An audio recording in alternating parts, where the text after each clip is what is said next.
Hello, my little dragonettes. We are back today with another adventure from Sherlock Holmes. And considering the topic from this story, if you know the Speckled Band, this is my little companion with me. If you do know the adventure of the Speckled Band, then you know the reason why I have my little buddy. She's a good bean. Either way, let us continue on. So last time was the Blue Carbuncle. We had Miss Hudson come back. She returns back from the ether after a single story stint of Miss Turner. And I can see right here there is another mention of Miss Hudson. So I think she's here to stay. Ooh. This one starts off with a doozy. We're going to have some fun with the mathing.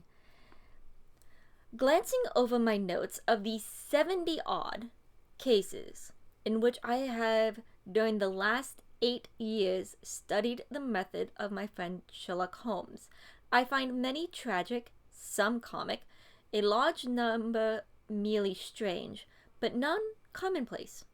For, working as he did, rather for the love of his art than for the acquisition of wealth, he refused to associate himself with any investigation which did not tend towards the unusual and even the fantastic. Of all these varied cases, however, I cannot recall any which presented more singular features than that which was associated with the well-known Surrey family of the Roylotts of Stoke Moran. The events in question occurred in the early days of my association with Holmes, when we were sharing rooms as bachelors in Baker Street. So this is before the events of the Sign of the Four. So it takes place between A Study in Scarlet and the Sign of the Four. If I still had my notebook, I would be writing these down. So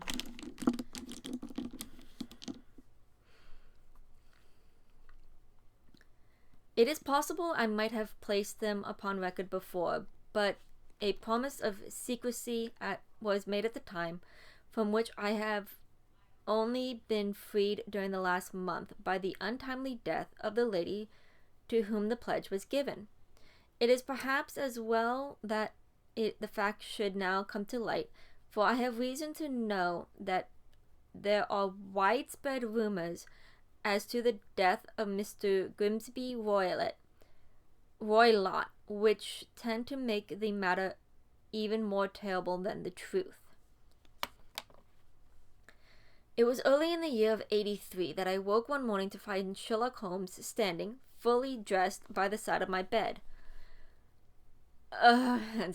Just giving me kind of like creeper vibes, just like, Watson, are you awake? Watson, are you awake?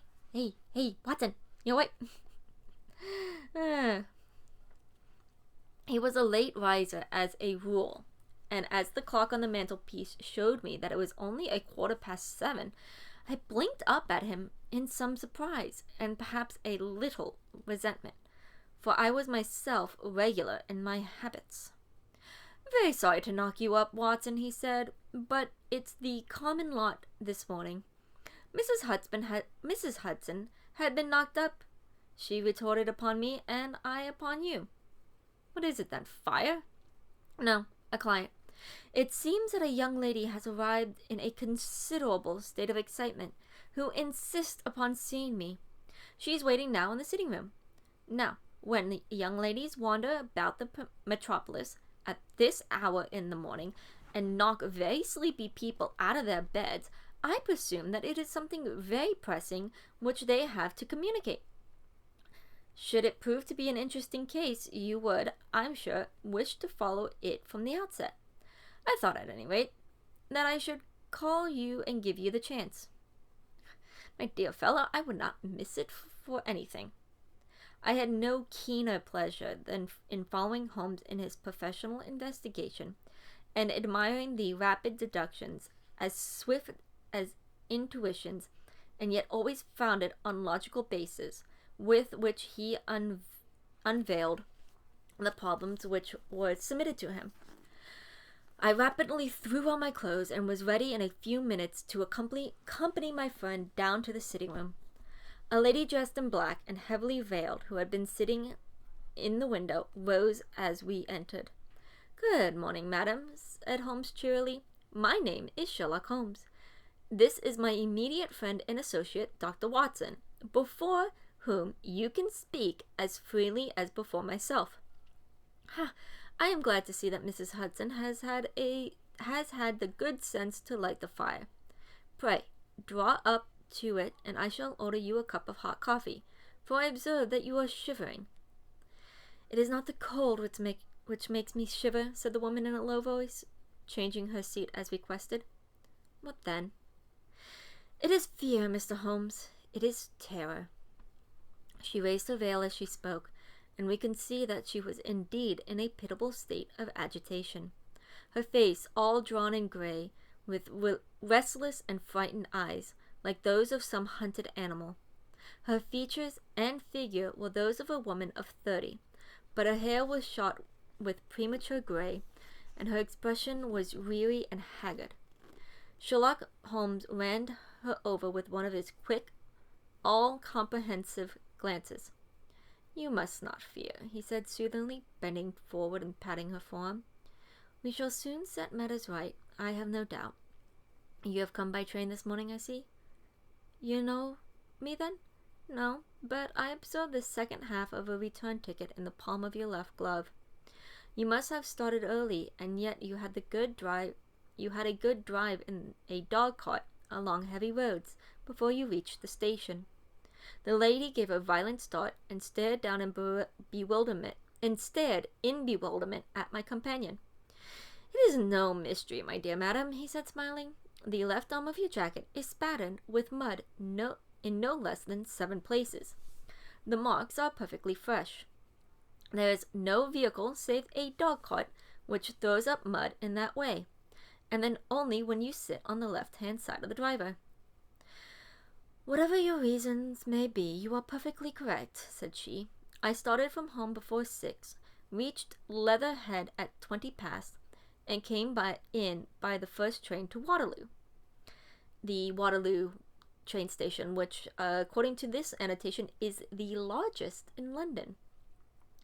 I have been to London once, but I came in through King's Cross. I think that's what it is. Which is the one that has the Harry Potter 9 3/4 demarcation? I think it's King's Cross. I only, like I said, I only used that train station because I was coming and going to Paris at the time, so I really didn't have any other need to use the other stations outside of the Underground. And yes, I did take a chance to visit the Sherlock Holmes Museum while I was there. "So I can stand this strain no longer. I shall go mad if it continues. I have no one to turn to, none save only one who cares for me, and he, poor fellow, can be of little aid. I have heard of you, Mr. Holmes. I have heard of you from Mrs. Farintosh, whom you helped in the hour of her sore need. It was from her that I had your address. Oh, sir, do you not think that you could help me too, and at least throw a little light through this dense darkness which surrounds me? At present, it is out of my power to reward you for your services, but in a month or 6 weeks I shall be married, with the control of my own income, and then, at least, you shall not find me ungrateful." Holmes turned to his desk, and unlocking it, drew a small case-book from which he consulted. Farintosh. Ah, yes, I recall the case. It was concerned with an opal tiara. I think it was before your time, Watson. I can only say, madam, that I shall be happy to devote the same care to your case as I did to that of your friend. As to reward my As to reward, my profession is its own reward. But you are at the liberty to defray whatever expenses I may be put to at the time which suits you best. And now, I beg that you will lay before us, everything that may help us in forming an opinion upon the matter. Alas, replied our visitor, the very horror of my situation lies in the fact that my fears are so vague, and my suspicions depend so entirely upon small points which might seem trivial to another, that even he to whom all others I have a right to look for help and advice looks upon all that I tell him about it as the fancies of a nervous woman. He does not say so, but I can read it from his soothing answers and averted eyes. But I have heard, Mr. Holmes, that you can see deeply into the manifold wickedness of human hearts. You may advise me how to walk amid the dangers which encompass me. I am all attention, madam. My name is Helen Stoner, and I am living with my stepfather, who is the last survivor of one of the oldest Saxon families in England, the Roylotts of Stoke Moran, on the western border of Surrey. Holmes nodded his head. The name is familiar to me, he said. The family was at one time among the richest in England, and the estate extends over the borders into Berkshire in the north and Hampshire in the west. In the last century, however, 4 successive heirs were of dissolute and wasteful disposition, and the family ruin was eventually completed by a gambler in the days of the Regency. Okay, so this is not a footnote. This is one of those things in the back. And let's see. Go. It is what number? Number 24. The Regency. The period between 1811 and 1820, which the Prince of Wales, later George the IV, was appointed regent to England because of the insanity of his father, George III. So Regency era, now just a little history. If you have taken a peek at my channel, you see there is a folder of videos for Pride and Prejudice and zombies, which, yes, I will get back to those. I have not forgotten. If you have read Pride and Prejudice or any of the Jane Austen novels, those novels are set in the Regency period. And it's, the clothing is different, the not a lot has changed between, at least a lot of, there's some obviously changes, but as it said, it's the Regency period because it's not really technically a king, it's a regent, whereas the Victorian era is the reign of Queen Victoria. That's why they call them the periods of each. So technically the start of 1820s, actually no, not really the 1820s, but I do know the tail end of the 1800s, so 1880 to 1890 to the start of World War I is technically like the Victorian era, which is, these take place in the Victorian era. Pride and Prejudice is older, takes place in the Regency era. Now, as I said, I will be getting back to Pride and Prejudice and zombies. Obviously I'm taking a break from it. One of the main reasons I wanted to take a break was because I wanted to reread the original Pride and Prejudice, which I have done. I actually really should do a book ramble on that, but it's yeah, read it. It's good. But I wouldn't say, if you are not into actually reading, it is in the public domain, so it is easily attainable. You can find it, you can find many audio copies on the app LibriVox with a V. And that's all free audio. Technically, you can also find this on LibriVox because the early ones are in public domain, hence why I'm reading them now. But I do highly recommend reading Pride and Prejudice. If not reading, then finding the Colin Firth BBC series or the Keira Knightley movie, which I don't even want to say. I think it's early 2000s, 2005. Don't quote me on it. But either one of those two are pretty good. I would say the BBC series has the added advantage of it being a TV series, meaning they can kind of take their time. I mean, not really take their full time because they are constrained about, like, they have a certain amount of episodes, but they're not stuck in, like, you have to compile a,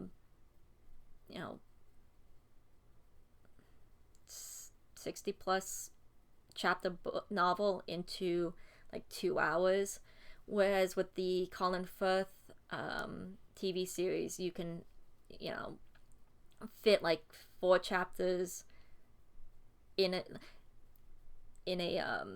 single, like, hour-long episode, and actually add a few things. There are a few things that, because I've been watching, I'm like on episode 3. The Colin Firth one. They've added a few things to enhance, I would say, less enhance the story, but more explain how things are in that time period, because it is a bit alien to us. And I am doing something I really shouldn't be doing with my fingers. I have a bad habit of picking my nails. It's one of the reasons I keep them short. But I'm going off on a whole side tangent here. Thank you for allowing me this. But yeah, I recommend Pride and Prejudice. Not all of Jane Austen's books are good, but definitely Pride and Prejudice. It is a classic for a reason. And again, I do recommend it. You can get, again, I personally would like reading or audio. It's not for everybody, I get it. The movie is good. The BBC series with Colin Firth is good. You have those options. They are available. I know they might be for rent. Like, you may have to buy, rent it with actual money. If you have Prime, I know the BBC one is on Prime. So, a whole side tangent from Sherlock Holmes to Jane Austen, but yeah, I'll do a ramble on Pride and Prejudice if I'm doing it this way. So pardon me for a sec. Okay, so she didn't stay long on my shoulder. I had to go take care of my nail before I end up reading with a bloody finger. But she didn't last long. So there she is, just sitting in the corner, staring blankly. Entertainment. Okay, let's see.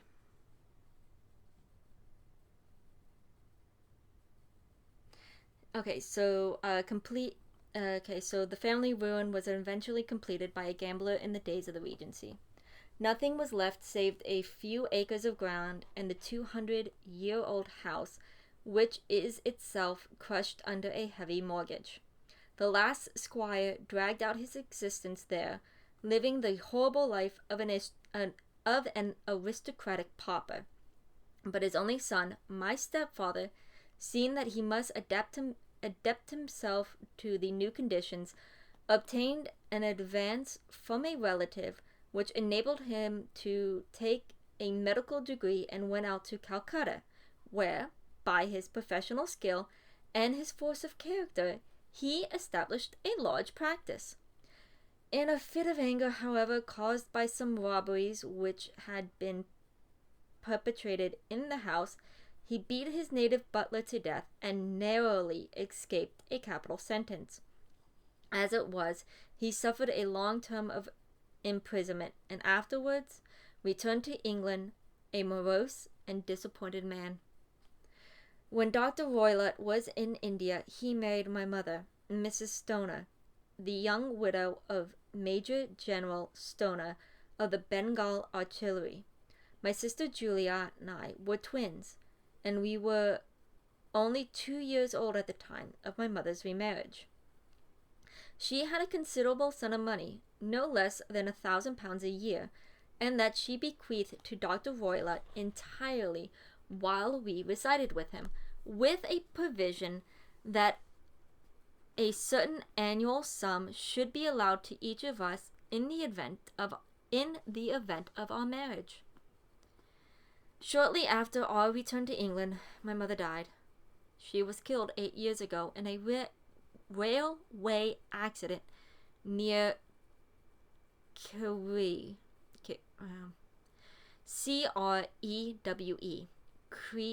Crewe. Crewe? That's the best one. Dr. Roylott then abandoned his attempts to establish himself in practice in London and took us to live with him in the old ancestral house at Stoke Moran. The money which my mother had left was enough for all our wants, and there seemed to be no obstacle to our happiness. But a terrible change came over our stepfather about this time. Instead of making friends and exchanging visits with our neighbors, who had at first been overjoyed to see a Roylott of Stoke Moran back in the old family seat, he shut himself up in his house and seldom came out save to indulge in ferocious quarrels with whoever might cross his path. Violence of temper, approaching to mania, has been hereditary in the men of the family, and in my stepfather's case it had, I believe, been intensified by his long residence in the tropics. Look, I live in the tropics. We're all mad down here. I was gonna say something about that, and I'm like, no, wait, I live in Florida. You can look up Florida man and Florida woman, and yeah, no, there's just, it's something in the water. It's something in the air. The heat, we're all a little heat touched. And you can tell that every time I shake, because this is an unstable setting that I have set up, it hasn't completely fallen yet, so until it does, I'm going to be using this, but yeah, this shakes with every little, just like my, yeah, you can see the camera shakes every time I try to get night in better position.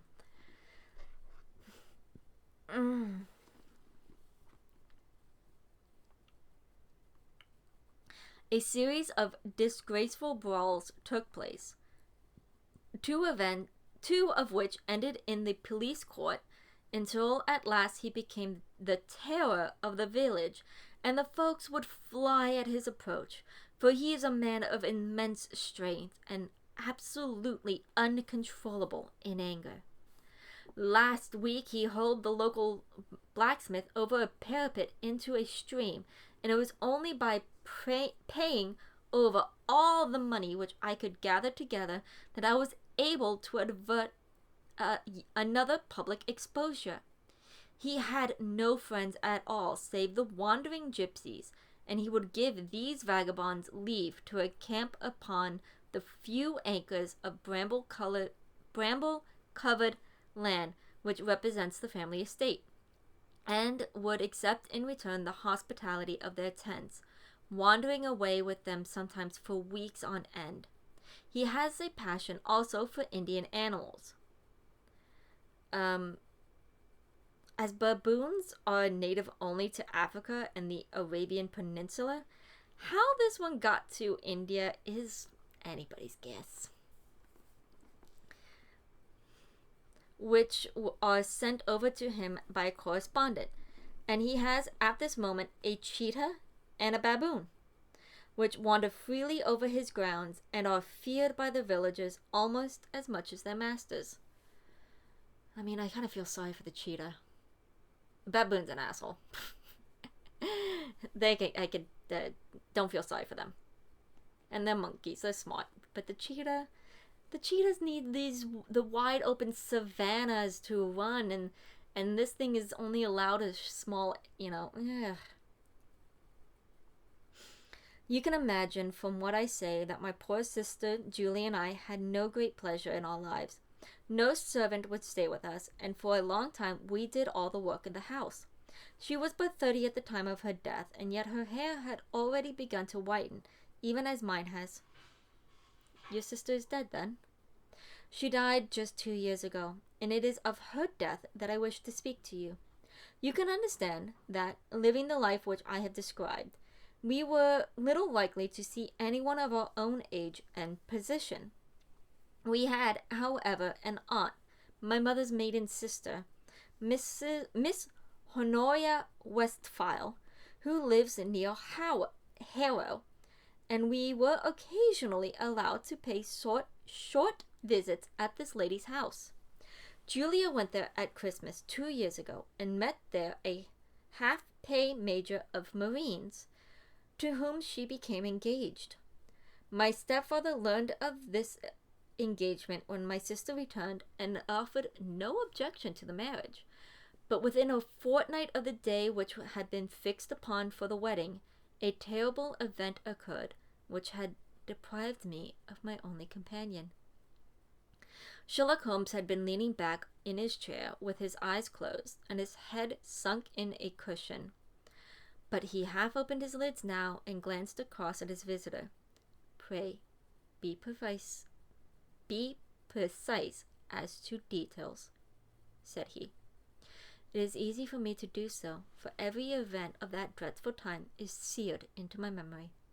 The manor house is, as I have already said, very old, and only one wing is now inhabited.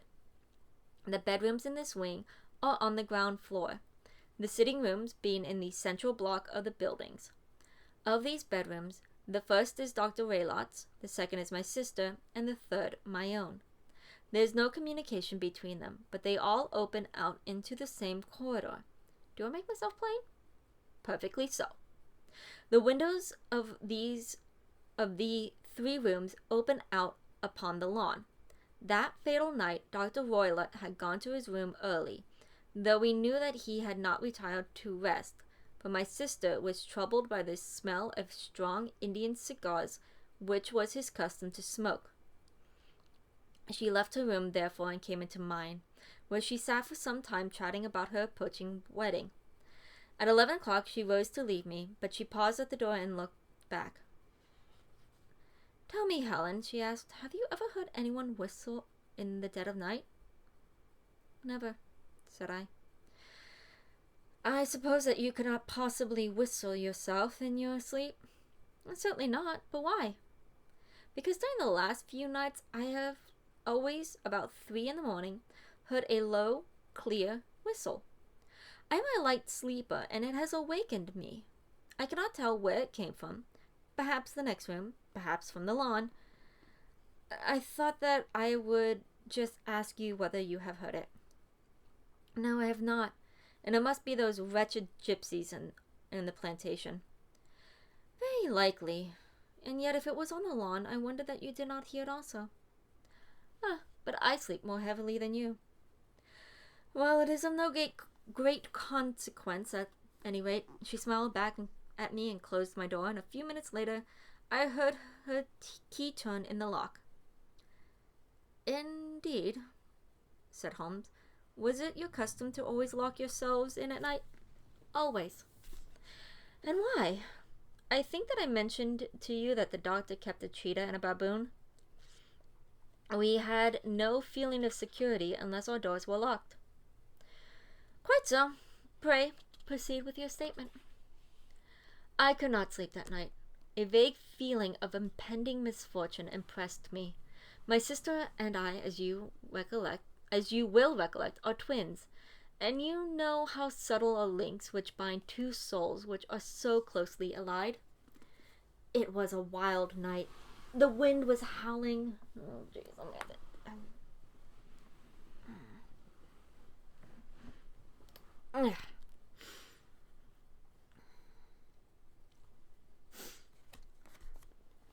why I don't start sitting like this immediately.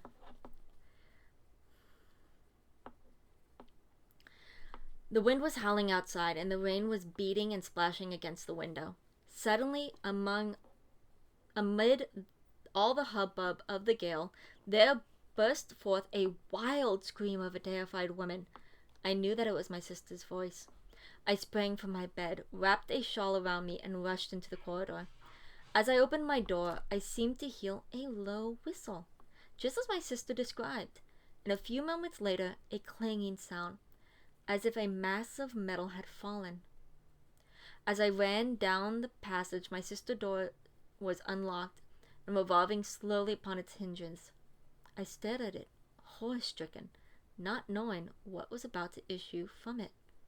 By the light of the corridor lamp, I saw my sister appear at the opening, her face blanched with terror, her hands groping for help, her whole figure swaying to and fro like that of a drunkard.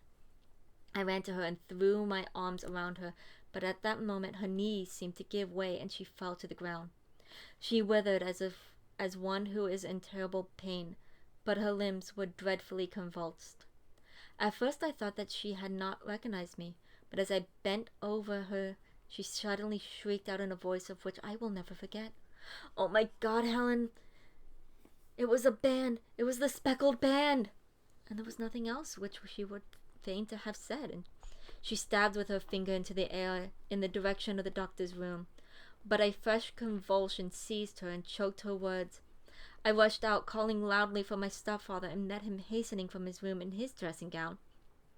When he reached my sister's side, she was unconscious, and though he poured brandy down her throat and sent for medical aid from the village, all efforts were in vain, for she slowly sank and died without having recovered her consciousness. Such was the dreadful end of my beloved sister. "One moment," said Holmes. "Are you sure about this whistle and metallic sound? Can you swear to it?"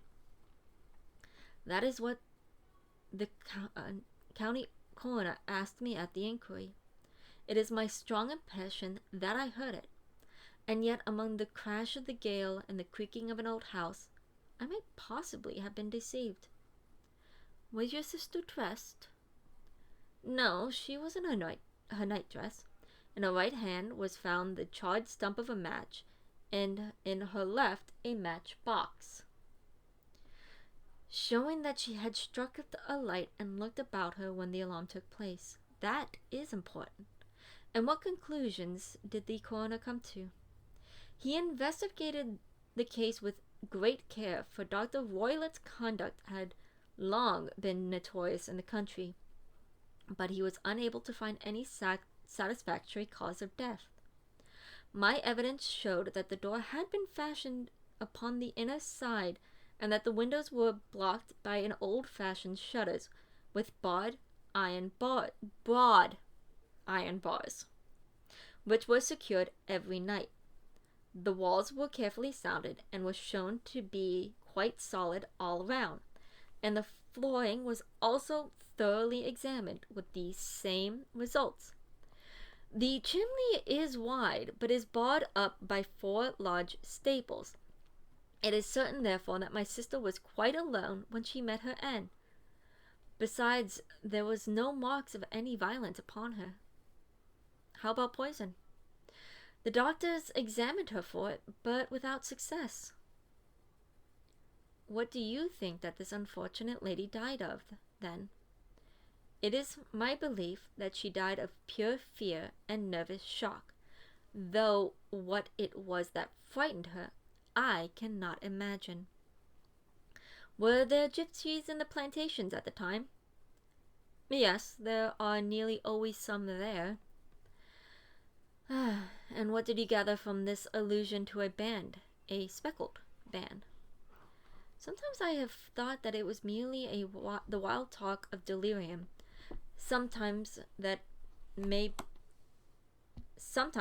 may have referred to some band of people, perhaps to the very gypsies on the plantation. I do not know whether the spotted handkerchief which so many of them wear over their heads might have suggested the strange adjective which she used." Holmes shook his head like a man who is far from being satisfied. "These are very deep waters," he said. "Pray, go on with your narrative." 2 years have passed since then, and my life has been, until lately, lonelier than ever. A month ago, however, a dear friend, whom I have known for many years, has done me the honor to ask my hand in marriage. His name is Armitage, Percy Armitage, the second son of Mr. Armitage, of Crane Water, near Reading. My stepfather has offered no opposition to the match, and we are to be married in the course of the spring. 2 days ago, some repairs were started in the west wing of the building, and my bedroom wall has been pierced, so that I have to move into the chamber in which my sister died, and to sleep in the very bed in which she slept. Imagine then my thrill of terror when last night, as I lay awake thinking over her terrible fate, I suddenly heard, in the silence of the night, the low whistle which had been the herald of my own sister's death. I sprang up and lit the lamp, but nothing was to be seen in the room. I was too shaken to go to bed again, however, so I dressed, and as soon as it was daylight, I slipped down, got a dog cart at the Crown Inn, which is opposite, and drove to Leatherhead, from which I have come on this morning, with the one object of seeing you and asking for your advice." "You have done wisely," said my friend, "but have you told me all?" "Yes, all." "Miss Violet, you have not. Are you screening your stepfather?" "Why, what do you mean?" For answer, Holmes pushed back the frill of black lace which fringed the hand that lay upon our visitor's knee. 5 little livid spots, the marks of 4 fingers and a thumb, was printed on the white wrist. "You have been cruelly used," said Holmes. The lady colored deeply and covered over her injured wrist. "He is a hard man," she said, "and perhaps he hardly knows his own strength." There was a long silence, during which Holmes leaned his chin upon his hands and stared into the crackling fire. "This is a very deep business," he said at last. "There are 1,000 details which I should desire to know before I decide upon our course of action. Yet we have not a moment to lose. If we were to come to Stoke Merron today, would it be possible for us to see over these rooms without the knowledge of your stepfather?" As it happens, he spoke of coming to town today upon some most important business. It is probable that he will be away all day, and that there is nothing to disturb you. We have a housekeeper now, but she is old and foolish, and I can easily get her out of the way." "Excellent. You are not averse to this trip, Watson?" "By no means." "Then we shall both come. What are you going to do yourself?" "I have 1 or 2 things which I would wish to do now that I am in town, but I shall return by the 12 o'clock train, so as to be there in time of your coming." "And you may expect us early in the afternoon. I have myself some small business matters to attend to. Will you not wait and breakfast?" "No. I must go. My heart is lightened already since I have confided my trouble to you. I look forward to seeing you again this afternoon." She dropped her thick black veil over her face and glided from the room.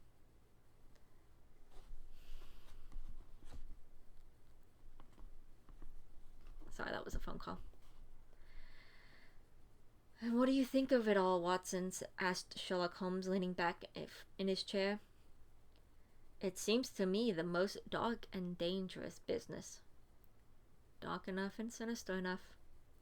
Yet if the lady is correct in saying that the flooring and walls are sound, and that the door, window, and chimney are impassable, then her sister must have been blip, blip, blip, blip. Yet if the lady is correct in saying that the flooring and walls are sound, and that the door, window, and chimney are impassable, then her sister must have been undoubtedly alone when she met her mysterious end. What becomes then of these nocturnal whistles, and what of the very peculiar words of the dying woman? I cannot think. When you combine the ideas of whistles at night in the presence of a band of gypsies who are on intimate terms with this old doctor, the fact that we have every reason to believe that the doctor has an interest in preventing his stepdaughter's marriage, the dying allusion to a band, and finally, the fact that Miss Helen Stoner heard a metallic clang, which might have been caused by one of those metal bars that secure the shutters falling back into place, I think that there is good ground to think that the mystery might be cleared along those lines.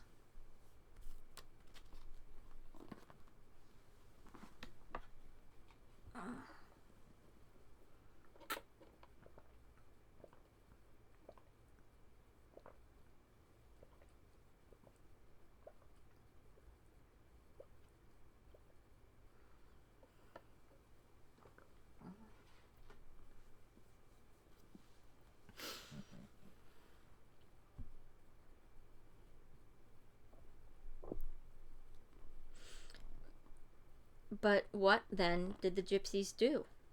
I cannot imagine.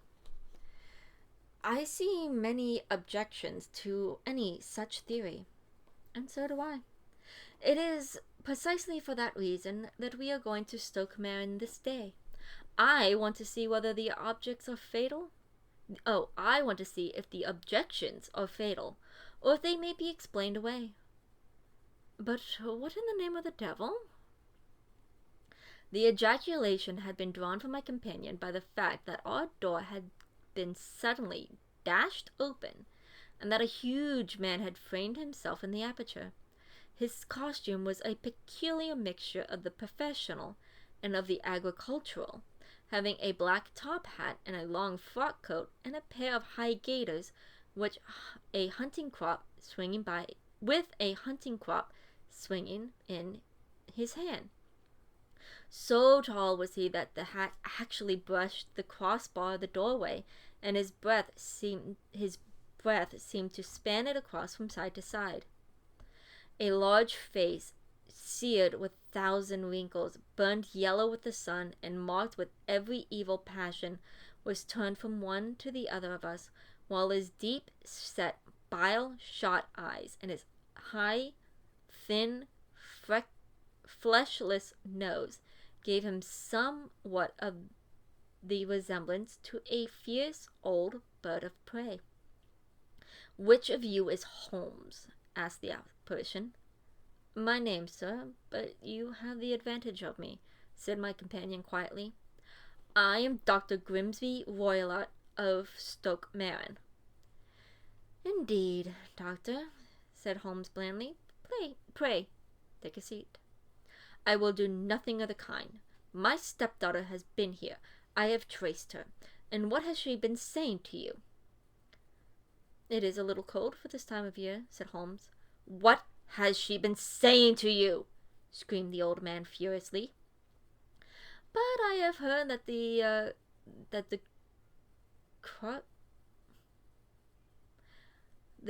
crocuses promise well," continued my companion imperturbably.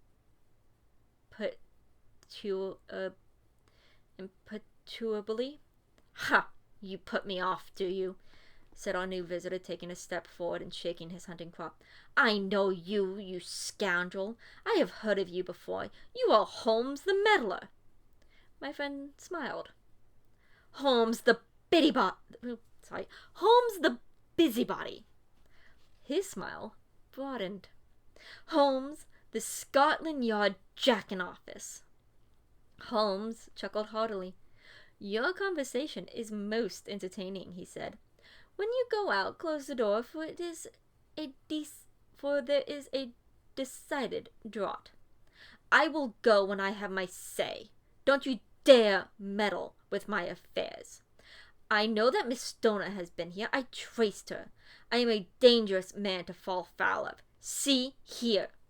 He stepped swiftly forward, seized the poker, and bent it into a curve with his huge brown hands. "See that you keep yourself out of my grip," he snarled, and hurling the twisted poker into the fireplace, he strode out of the room. He seems a very amiable person," said Holmes, laughing. "I am not quite so bulky, but if he had remained, I might have shown him that my grip is not much more feeble than his own." As he spoke, he picked up the steel poker and with a sudden effort straightened it out again. Fancy his having the insolence to confound me with the official detective force. This incident gives zest to our investigation, however, and I only trust that our little friend will not suffer from her impudence in allowing this brute to trace her. And now, Watson, we shall order breakfast, and afterwards I shall walk it down to Dr. Common's, where I hope to get some data which may help us in this matter. It was nearly 1 o'clock when Sherlock Holmes returned from his excursion. He held in his hand a sheet of blue paper, scrawled over with notes and figures. "I have seen the will of the deceased wife," he said, "to determine its exact meaning. I have been obliged to work out the present prices of the investments with which it is concerned. The total income, which at the time of the wife's death was a little short of £1,100. It is now, through the fall of agricultural prices, not more than £750. Each daughter can claim an income of £250 in case of marriage. It is evident, therefore, that if both girls have married, this beauty would have been a mere pittance, while even one of them would cripple him to a very serious extent. My morning's work has not been wasted, since it has proven that he has the very strongest motives for standing in the way of anything of the sort. Blah blah blah blah blah. I'll be drinking water like. Okay, just a side note though. So, I remember reading the Speckled Band. I know the whole thing is about the money, the inheritance of the daughters.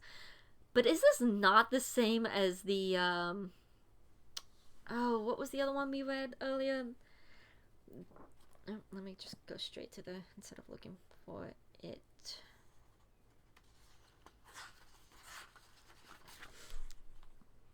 Case of Identity.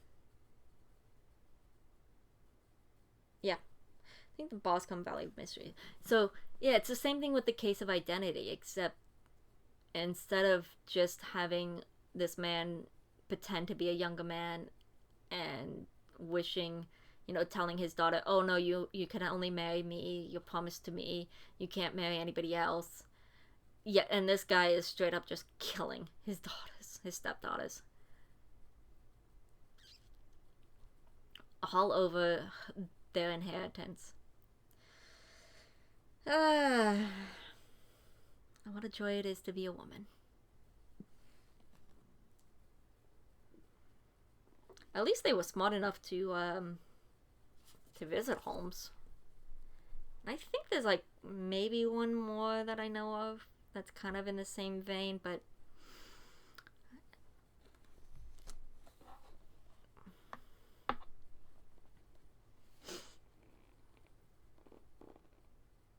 and now, Watson, this is too serious for dawdling, especially as the old man is aware that we are interesting ourselves in his affairs. So if you are ready, we shall call a cab and drive to Waterloo. I should be very much obliged if you should slip your revolver into your pocket. A Yuli number 2 is an excellent argument with a gentleman who can twist steel pokers into knots. That and a toothbrush are, I think, all we need. A Yuli's number 2 is actually a Webley number 2, a .320 caliber pistols that use Yuli bullets. So basically it's his service revolver.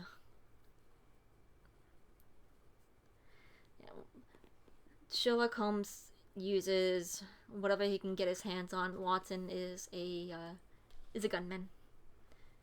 And I think with maybe one exception, this is like one of the reasons why I'm doing this challenge, other than to say that I've read every Sherlock Holmes. I think Watson rarely uses it in the canon. It is mostly done in like the pastiches. Yeah. At Waterloo, we were fortunate in catching a train for Leatherhead, where we hired a trap at the station inn and drove for 4 or 5 miles through the lovely Surrey lanes. It was a perfect day, with a bright sun and a few fleecy clouds in the heavens.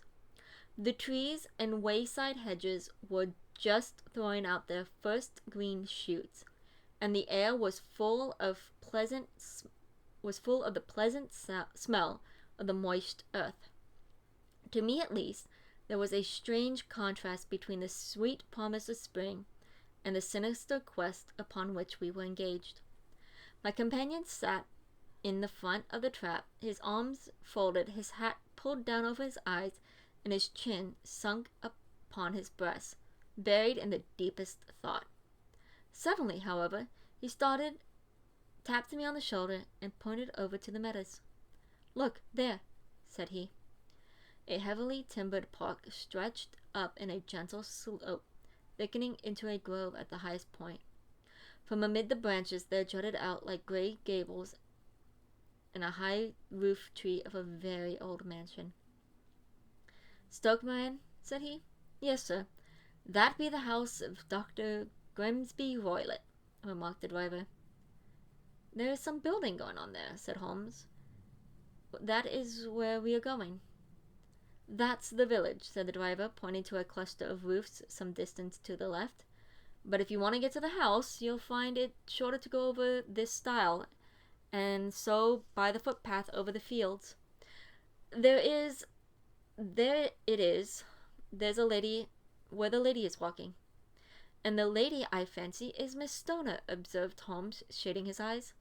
"Yes, I think we had better do as you suggest." We got off, paid our fare, and the trap rattled back on its way to Leatherhead. "I thought it as well," said Holmes as we climbed the stile, "that this fellow should think we had come here as architects, or on some definitive business. It may stop his gossip. Good afternoon, Miss Stoner. You see that we have been as good as our word." Our client of the morning had hurried forward to meet us with a face which spoke her joy. "I have been waiting so eagerly for you," she cried, shaking our hands warmly. "All has turned out splendidly. Dr. Roylott has gone to town, and it is unlikely that he will be back before evening." "We have had the pleasure of making the doctor's acquaintance," said Holmes, and in a few words he sketched out what had occurred.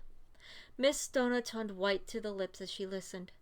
"Good heavens!" she cried. "He has followed me, then?" "So it appears." "He is so cunning that I never know when I am safe for him. What will he say when he returns?" "He must guard himself, for he may find that there is someone more cunning than himself upon his track.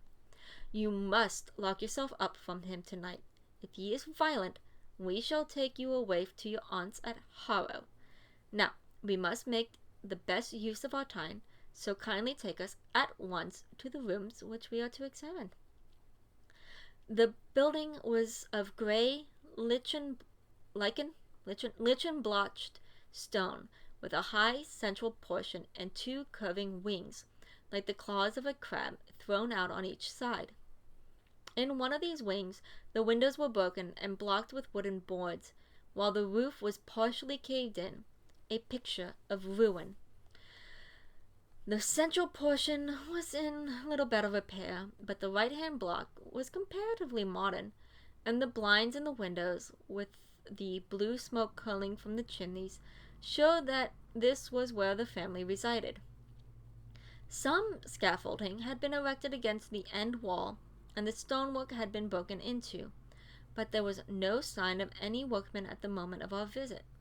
Holmes walked slowly up and down the ill-trimmed lawn and examined with deep attention the outside of the windows. "This, I take it, belongs to the room in which you used to sleep. The center one is your sister's, and the one next to the main building is Dr. Roylett's chamber." "Exactly so, but I'm now sleeping in the middle one." "Pending the altercations, as I understand. By the way, there does not seem to be any pressing need for repairs at the end wall." "There were none. I believe that it was an excuse to move me from my room." "Ah, that is suggestive. Now, on the other side of this narrow wing runs the corridor from which these 3 rooms open. There are windows in it, of course?" "Yes, but very small ones. Too narrow for anyone to pass through." "And as you both locked your doors at night, your rooms were unapproachable from that side. Now, would you have the kindness to go into your room and bar your shutters?" Miss Stoner did so, and Holmes, after a careful examination through the open window, endeavored in every way to force the shutter open, but without success.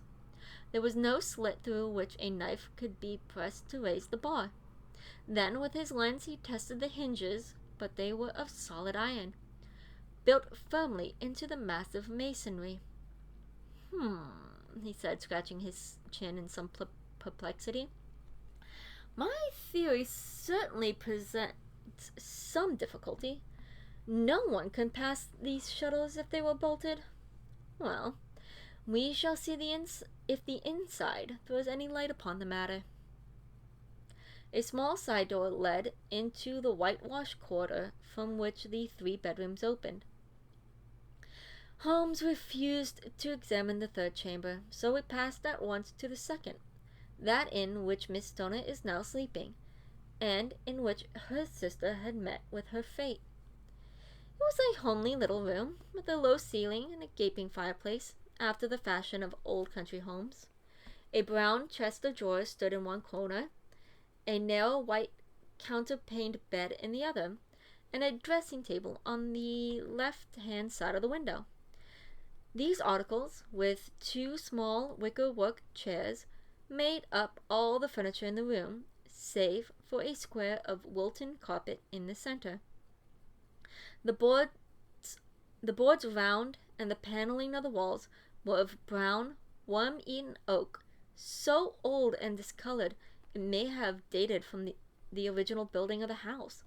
Holmes drew down one of the chairs into a corner and sat silently, while his eyes traveled round and up and down, and taking in every detail of the apartment. "Where does that bell communicate with?" he asked at last, pointing to a thick bell pull which hung down beside the bed, actually laying upon the pillow. "It goes to the housekeeper's room." "It looks newer than the other things." "Yes, it was only put there a couple years ago." "Your sister asked for it, I suppose?" "No, I never heard of her using it. We always used to get what we wanted for ourselves." "Indeed, it seemed unnecessary to put so nice a bell pull there. You will excuse me for a few minutes while I satisfy myself as to this floor?" He threw himself down upon his face with his lens in his hand and crawled swiftly backward and forward, examining minutely the cracks between the boards. Then he did the same with the woodwork in which the chamber was paneled. Finally, he walked over to the bed and spent some time in staring at it and in running his eyes up and down the wall. Finally, he took the bell rope in his hand and gave it a brisk tug. "Why, it is a dummy," he said. "Won't it ring?"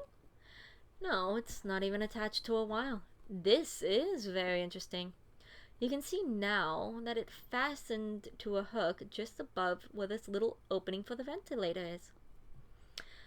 How very absurd. I never noticed that before. Very strange, muttered Holmes, pulling at the rope. There's one or two very singular points about this room. For example, what a fool a builder must be to open a ventilator into another room, when, with the same trouble, he might have communicated with the outside air. It is also quite modern, said the lady. Done about the same time as the bell rope, remarked Holmes. Yes, there were several little changes carried out about that time. They seem to have been of the most interesting character. Dummy bell ropes and ventilators which do not ventilate. With your permission, Miss Sona, we shall now carry out our research into the inner apartment. Dr. Grimsby Roylett's chamber was larger than that of his stepdaughter, but was as plainly furnished. A camp bed, a small wooden shelf full of books, mostly of a technical character, an armchair besides the bed, a plain wooden chair against the wall, a round table, and a large iron safe were all the principal things which met the eyes. Holmes walked slowly round and examined each and all with the keenest interest. "What's in here?" he asked, tapping the safe. My stepfather's business papers." "Oh, have you seen the inside then?" "Once, some years ago. I remember that it was full of papers." "There isn't a cat in there, for example?" "No." "What a strange idea." "Well, look at this." He took up a small saucer of milk which stood on top of it. No, we don't keep a cat, but there's a cheetah and a baboon." "Ah, yes, of course. Well, a cheetah is just a big cat, yet a saucer of milk does not go very far in satisfying its wants, I dare say. There's one point in which I wish to determine." He squatted down in front of the wooden chair and examined the seat of it with the greatest attention. "Thank you. That is quite settled," he said, rising and putting his lens in his pocket. "Hello, there's something interesting." The object which had caught his eye was a small dog lash hung on one corner of the bed. The lash, however, was curled upon itself and tied so as to make a whipcord. "What do you make of that, Watson?" It's a common enough lash, but I don't know why it should be tied." That is not quite so common, is it? Ah, me, it is a wicked world, and when a clever man turns his brains to crime, it is the worst of it all. I think that I have seen enough now, Miss Stoner, and with your permission, we shall take a walk upon the lawn. I had never seen my friend's face so grim or his brow so dark as it was when we turned from the scene of the investigation. We had walked several times up and down the lawn, neither Miss Stoner nor myself liking to break in upon his thoughts before he roused himself from his reverie. It is very... Just out of curiosity. Yeah, I am almost done. "It is very essential, Miss Stoner," said he, "that you should absolutely follow my advice in every respect." "I shall most certainly do so. The matter is too serious for any hesitation. Your life may depend upon your compliance. I assure you that I am in your hands. In the first place, both my friend and I must spend the night in your room." Both Miss Stoner and I gazed upon him in astonishment. "Yes, it must be so. Let me explain. I believe that there is a village inn over there." "Yes, that is the Crown."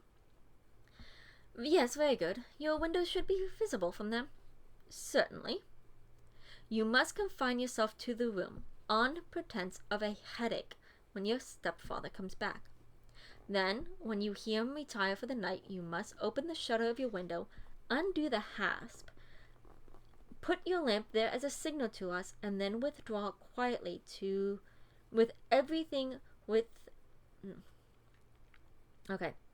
Put your lamp there as a signal to us, and then withdraw quietly with everything which you are likely to want into the room which you used to occupy. I have no doubt that in spite of the repairs, you could manage there for one night. Oh yes, easily. The rest you will leave in our hands. But what will you do? We shall spend the night in your room, and we shall investigate the cause of that noise which has disturbed you. I believe, Mr. Holmes, that you have already made up your mind, said Miss Stoner, laying her hand upon my companion's sleeve. Perhaps I have. Then for pity's sake tell me what was the cause of my sister's death. I should prefer to have clearer proofs before I speak. You can at least tell me whether my own thought is correct, and that she died from sudden fright? No, I do not think so. I think that there was probably some more tangible cause. And now, Miss Stoner, we must leave you, for if Dr. Raylott returned and saw us, our journey would be in vain. Goodbye, and be brave, for if you will do what I have told you, you may rest assured that we will soon drive away the dangers that threaten you. Sherlock Holmes and I had no difficulty in arranging a bedroom and sitting room at the Crown Inn. They were on the upper floor, and from our window we could command a view of that avenue gate and of the inhabited wing of Stoke Moran Manor House. At dusk we saw Dr. Grimsby Raylott drive past, his huge form looming up beside the little figure of the lad who drove him. The boy had some slight difficulty in undoing the heavy iron gate, and we heard the hoarse roar of the doctor's voice and saw the fury with which he shook his clenched fist at him. The trap drove on, and a few minutes later we saw a sudden light spring up from among the trees as the lamp was lit in one of the sitting rooms. "Do you know, Watson," said Holmes as we sat together in the gathering darkness, I have really some scruples as to taking you tonight. There is a distinct element of danger. Can I be of assistance? Your presence might be invaluable. Then I shall certainly come. That is very kind of you. You speak of danger. You have evidently seen more in these rooms than was visible to me. No, but I fancy that I may have deduced a little more. I imagine that you saw all that I did. You saw nothing remarkable save the bell rope, and what purpose that could answer, I confess, is more than I can imagine. You saw the ventilator too? Yes, but I do not think it is such a very unusual thing to have a small opening between two rooms. It was so small that a rat could hardly pass through. I knew that we should find a ventilator before we ever came to Stoke Moran. My dear Holmes! Oh, yes, I did. You remember in her statement she said that her sister could smell Dr. Roylott's cigars. Now, of course, that suggested at once that there must be communication between the two rooms. It can only be a small one, or it would have been remarked upon at the coroner's or it would have been remarked upon at the coroner's inquiry. I deduced the ventilator. But what harm can be in that? Well, there is at least a curious coincidence of dates. A ventilator is made, a cord is hung, and a lady who sleeps in the bed dies. Does that not strike you? I cannot as yet see any connection. Did you observe anything very peculiar about that bed? It was clamped to the floor. Did you ever see a bed fastened like that before? I cannot say that I have. The lady could not move her bed. It must always be in the same relative position to the ventilator and the rope. So we may call it, since it was clearly never meant to be a bell pull.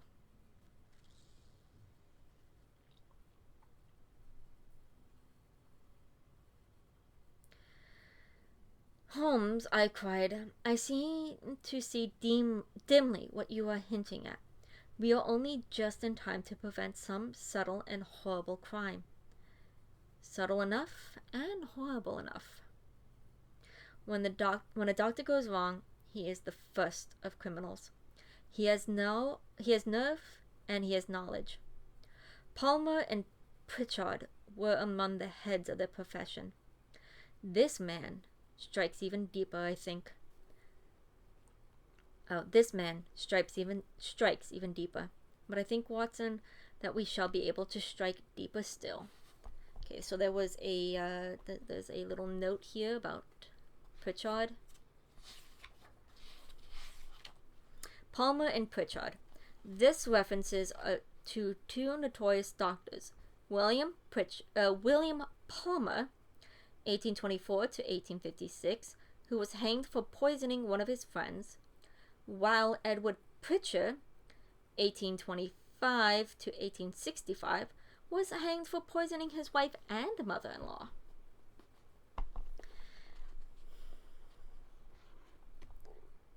But we still have horrors enough before the night is over.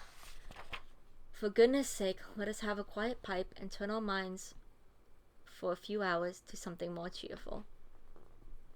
Alright, let me do a little liquid break.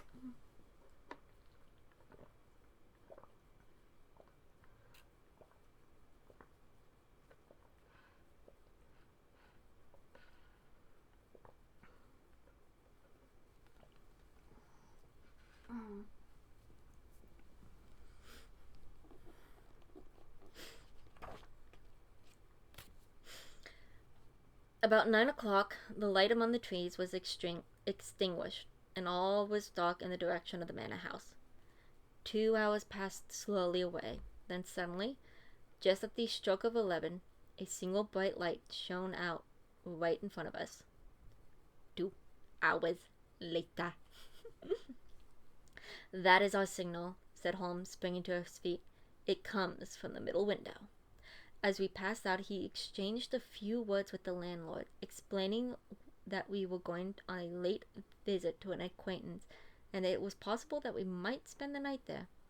A moment later, we were out on the dark road, a chill wind blowing on our faces, and one yellow light twinkling in front of us through the gloom to guide us on our somber errand. Ah, damn it, we're getting some good ones from Watson today.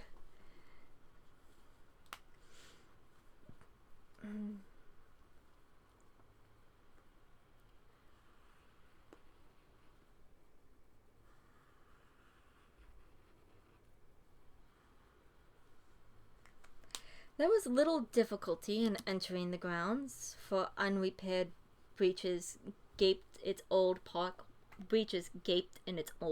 wall. Making our way among the trees, we reached the lawn, crossed it, and was about to enter through the window when out from a clump of laurel bushes there darted what seemed to be a hideous and distorted child, who threw itself upon the grass with withering limbs, then ran swiftly across the lawn into the darkness. "My God," I whispered, "did you see it?" Holmes was for a moment as startled as I. His hand closed like a vice upon my wrist in his agitation. He then broke into a low laugh and put his lips to my ears. "It is a nice household," he murmured. "That is the baboon." I had forgotten the strange pets which the doctor affected. There was a cheetah, too. Perhaps we might find it upon our shoulders at any moment. I confess that I felt easier in my mind when, after following Holmes' examples and slipping off my shoes, found myself inside the bedroom. My companion noiselessly closed the shutter and moved the lamp into the table and cast his eyes around the room. All was as we had seen it in the daytime. Then, creeping up to me and making a trumpet of his hand, he whispered into my ear again, so gently that it was all that I could to distinguish the words. "The least sound would be fatal to our plans." I nodded to show that I had heard. "We must sit without light. He would see it through the ventilator." I nodded again. "Do not go asleep. Your very life may depend upon it. Have you your pistol ready, just in case we should need it? I will sit on the side of the bed, and you in that chair." I took out my revolver and laid it on the corner of the table. Holmes had brought up a long, thin cane, and this he placed upon the bed beside him. By it he laid a box of matches and the stump of a candle. Then he turned down the lamp, and we were left in darkness. Oh, another one in which they have to sit in almost total silence and darkness. And the last one was the red-headed leg. How shall I ever forget that dreadful vigil? I could not hear a sound, not even the drawing of a breath, and yet I knew that my companion sat open-eyed within a few feet of me, and at the same state of nervous tension in which I was myself. The shutters cut off the least ray of light, and we waited in absolute darkness. From outside there came an occasional cry of a night bird, and once, at our very window, a long-drawn cat-like whine, which told us that the cheetah was indeed at liberty. Far away we can hear the deep tones of the parish clock, which boomed out every quarter of an hour. How long they seemed, those quarters. 12 struck, then 1, and 2, and 3, and still we sat, waiting silently for whatever might befall. Suddenly there was a momentary gleam of light upon the direction of the ventilator, which vanished immediately, but was succeeded by the strong smell of burning oil and heated metal. Someone in the next room had lit a dark lantern. I heard a gentle sound of movement, and then all was silent once more, though the smell grew stronger. For half an hour I sat with straining ears. Then suddenly another sound became audible, a very gentle, soothing sound, like that of a small jet of steam escaping continually from a kettle. The instant we heard it, Holmes sprang up from the bed, struck a match, and lashed furiously with his cane at the bell pull. "You see it, Watson," he yelled. "You see it, Watson," he yelled. "You see it!" But I saw nothing. At the moment when Holmes struck the light, I heard a very low, clear whistle, but the sudden glare flashing into my weary eyes made it impossible for me to tell what it was at which my friend lashed so savagely. I could, however, see that his face was deadly pale and filled with horror and loathing. He had ceased to strike and was gazing up at the ventilator, when suddenly there broke from the silence of the night the most horrible cry to which I have ever listened. It swelled up louder and louder, like a hoarse yell of pain and fear and anger, all mingled in one dreadful shriek. They say that away down in the village, and even in the distant parsonage, that cry raised the sleepers from their bed. It struck cold to our hearts, and I stood gazing at Holmes, and he at me, until the last echoes of it had died away into the silence from which it rose. "What can it mean?" I gasped. "It means that it may be over," Holmes answered, "and perhaps, after all, it is for the best. Take your pistol, and we will enter Dr. Roylett's room." With a grave face he lit the lamp and led the way down the corridor. Twice he struck at the chamber door without any reply from within. Then he turned the handle and entered, I at his heel, with a cocked pistol in hand. It was a singular sight which met our eyes. On the table stood a dark lantern, with the shutters half open, throwing a brilliant beam of light upon the iron safe, the door of which was ajar. Besides the table, on the wooden seat, sat Dr. Grimsby Roylott, clad in a long grey dressing gown, his bare ankles protruding beneath, and his feet thrust into red, heelless Turkish slippers. Across his lap lay the short stock with the long lash which we had noticed during the day. His chin was cocked upward, and his eyes were fixed in a dreadful, rigid stare at the corner of the ceiling. Round his brow he had a peculiar yellow band with brownish speckles, which seemed to be bound tightly around his head. As we entered, he made neither sound nor motion. "The band! The speckled band!" whispered Holmes. I took a step forward, and in an instant his strange headgear began to move, and there reared itself from among his hair the squat, diamond-shaped head and puffed neck of a loathsome serpent. "It is a swamp adder," cried Holmes, "the deadliest snake in India. He has died within 10 seconds of being bitten. Violence does, in truth, recoil upon the violent, and the schemer falls into the pit which he digs for another." Okay, this is reference to the Bible. Ecclesiastes 10:8.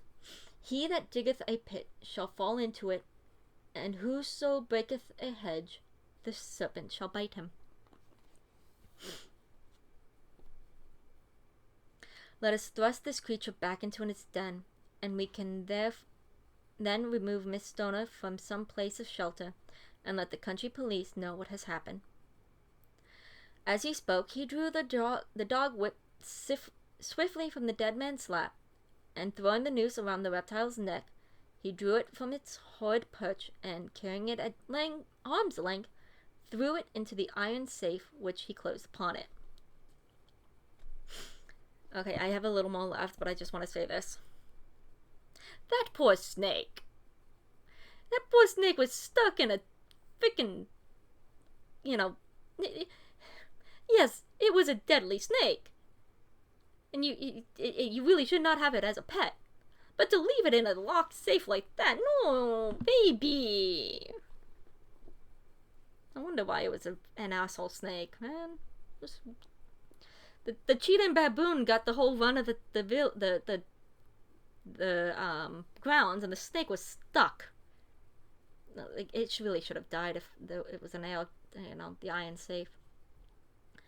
Such are the true facts of the death of Dr. Grimsby Roylott of Stoke Marin.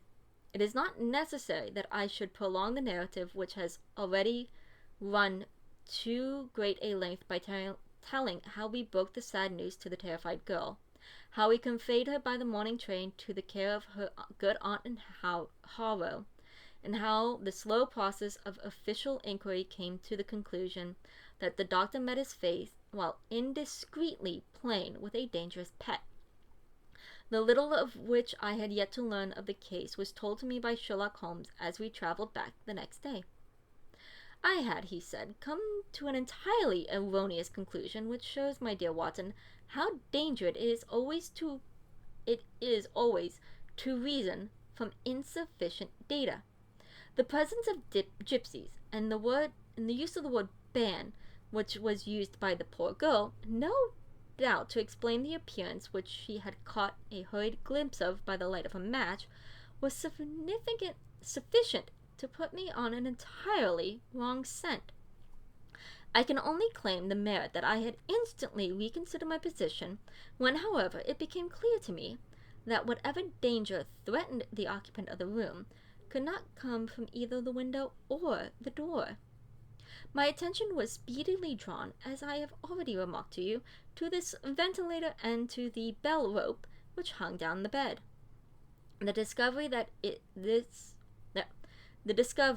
this was a dummy and that the bed was clamped to the floor instantly gave rise to the suspicion that the rope was there as a bridge for something passing through the hole and coming to the bed. The idea of a snake instantly occurred to me, and when I coupled it with my knowledge that the doctor was furnished with the supply of creatures from India, I felt that I was probably on the right track. The idea of using some form of poison which could not possibly be discovered by any chemical test was just such a one as would occur to the clever and ruthless men who had an Eastern training. See, it's not really poison, it's venom, but, yeah. The rapidity of which such a poison would take effect would also, from his point of view, be an advantage. It would be a sharp-eyed coroner indeed who can distinguish two little dark punctures which would show where the poison fangs had done their work. Then I thought of the whistle. Of course he must recall the snake before the morning light would reveal it to the victim. He had trained it, probably by using the milk which we saw to return him when summoned. He would put it through this ventilator at the hour that he thought best, with the certainty that it would crawl down the rope and land on the bed. I might or not bite the argument. Perhaps she might escape every night for a week, but sooner or later she must fall a victim. I had come to these conclusions before I ever entered his room. An inspection of his chair showed me that he had been in habit of standing on it, which, of course, would be necessary in order that he should reach the ventilator. The sight of the safe, the saucer of milk, and the loop of whipcord were enough to finally dispel any doubts which may have remained. The metallic clang heard by Miss Stoner was obviously caused by his stepfather hastily closing the door of his safe upon the terrible occupant.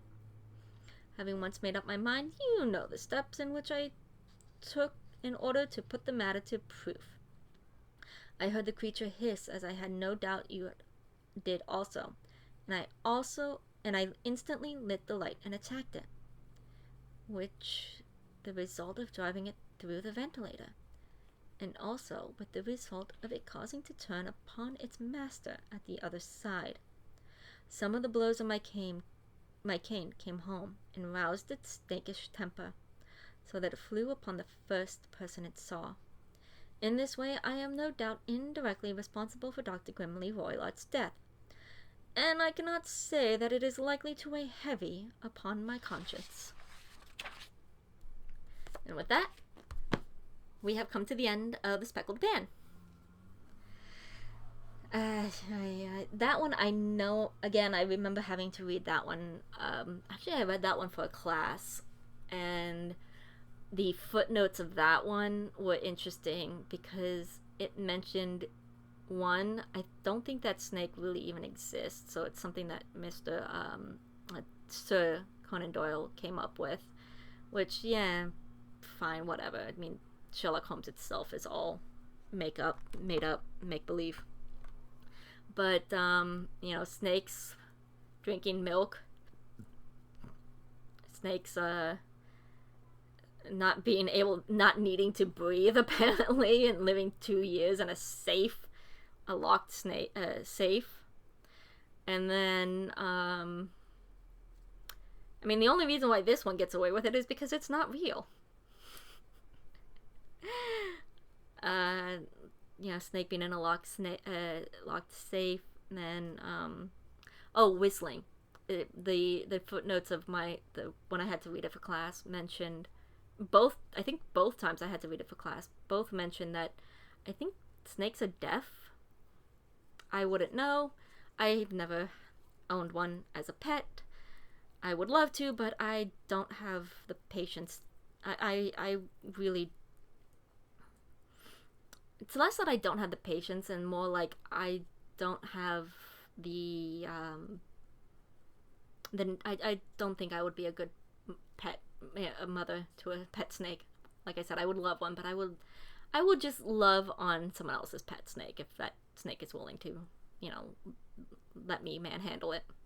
Either way, I will say good night for now, or good afternoon, and I will see you in the next story, which let me double check. The Adventure of the Engineer's Thumb. Alright, well, I will see you in the next book. Take care, my little dragonettes.